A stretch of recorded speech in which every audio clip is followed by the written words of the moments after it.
It's with our fantasy that we first meet the unknown, right? Well, look, say you're going out with a new person. It's like, what do? You project a fantasy on them. And then you fall in love with the fantasy. And aren't you stupid? Because you're going to find out that the match between your damn fantasy and the actual person is tenuous at best. And so Jung would call that a projection of either the anima or the animus. You know, the anima is what a man projects onto a woman he finds desirable. It's like, oh, she's the perfect woman. It's like, well, how do you know that? You've like seen her for 4 seconds, you know, but it grips you. And the same thing happens in the opposite direction. And it's an action of instinct, you know. It's like you fall in love with the image. But interestingly enough, what you do in a relationship that works is that you actually, I think that what you see, it's a rough approximation, when you project the ideal and fall in love with it, you see what could be. It could be that, but it's going to take you a hell of a lot of work, because like you got no shortage of flaws and the other person has no shortage of flaws, and so you're bringing your flaws together, and that's going to produce a lot of friction, and you're going to have to engage in a lot of dialogue before you approach that level of perfection again. But maybe you can do it, and then you get to live happily ever after. Well, wouldn't that be nice? Well, so the unconscious meets the unknown, and it meets it with imagination and fantasy and dream and art. That's how you see, you don't just go from what you don't know to fully articulated knowledge in one bloody leap. You can't do that. You have to extend pseudopods of fantasy and imagination into the unknown. That's kind of what theorizing is like, right? Even scientifically, you know, you don't know something scientifically, you generate a theory. Well, it's an imaginative representation that your unconscious is helping you generate.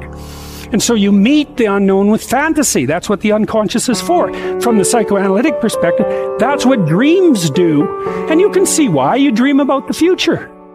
You know, it's like, well, what's the future going to be like? Well, you have a little imaginative story going on, and it's like, you don't really create it. It's sort of, you watch it unfold. You know, maybe you can tweak it here and there, but it sort of comes to you from wherever the hell things like that come from.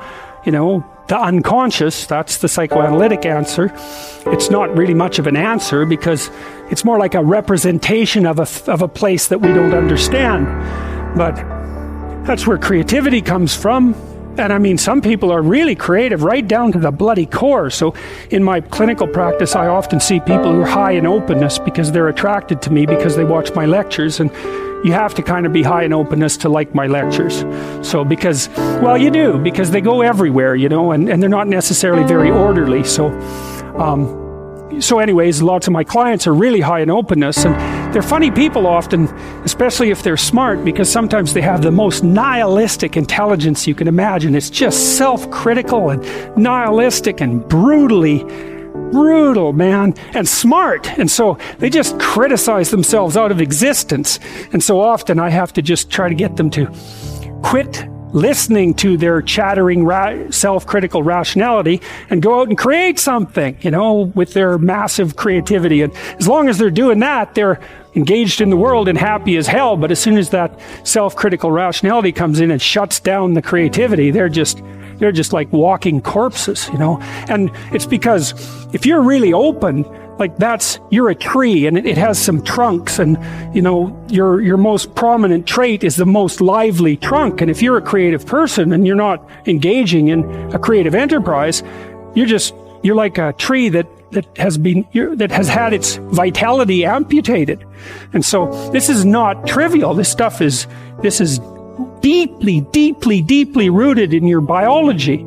And those are people often who have like dream lives you just can't believe. I have one client, he has like 4 spectacular dreams a week, and most of the time we just spend discussing them. And I had another client who could be lucid in her dreams, which is more common among women. She could ask the damn characters what they represented, and they would tell her. It was like, okay, that was pretty weird. And like a lot of the things they told her were really helpful, and they were not things that she wanted to hear. She basically, one of them told her if she was going to live, she'd have to go visit a slaughterhouse. And the reason for that was because she was raised as a little princess and protected from horrible Mother Nature until she hit puberty, in which time she turned into an evil villain, because that's how the family worked. Perfect child, evil teenager, overnight. And then, well, that was hard on her, and she wasn't prepared because she thought the world was princess world, and, she couldn't go through a butcher store without having a fit. And no wonder, it's no wonder, but you do it. But she couldn't, so we used to go to butcher stores, and that would make her cry, and that she was a vegetarian, that would make her cry, and bemoan the cruelty of the world. And it's like, yeah, fair enough, man. Those are bloody slabs of meat. It's like, I don't know why everyone isn't screaming when they walk through the butcher store, but you got to get used to it, man, because you can't live in the world otherwise. And so the dream character, who was a gypsy, told her that she had to go visit a slaughterhouse, which seemed rather impractical. And so I asked her if she could think of anything else to do, and she thought, well, why don't we go visit a funeral home and watch an embalming? And I thought, oh, good. That sounds like a fun way to spend a day. And so I phoned up a funeral parlor. And I said I had a client who was terrified of death. Yeah, and I was a therapist who was also a little shaky on the concept myself. And so they had no problem with that. And they deal with death all the time, which is really something to think about, right? A human being can actually have an occupation where they do nothing but deal with death, and they don't go stark raving mad. It's like, what the hell's up with that? It's like working in a palliative care ward where your clients that you have a relationship, all they're going to do is die this week, next week, the week after. People do that. It's like, those people are tough, man. They're tough. So anyways, we went and watched this embalming, which was, I have a rather high level of disgust sensitivity, so it was a little on the rough side for me. But she sat there, and first while she was not, we were outside this little room, she was not looking at that, man, no way. And she'd kind of go like this, and that was pretty good. And then she'd go like this, and then she'd go like this, and then she watched it.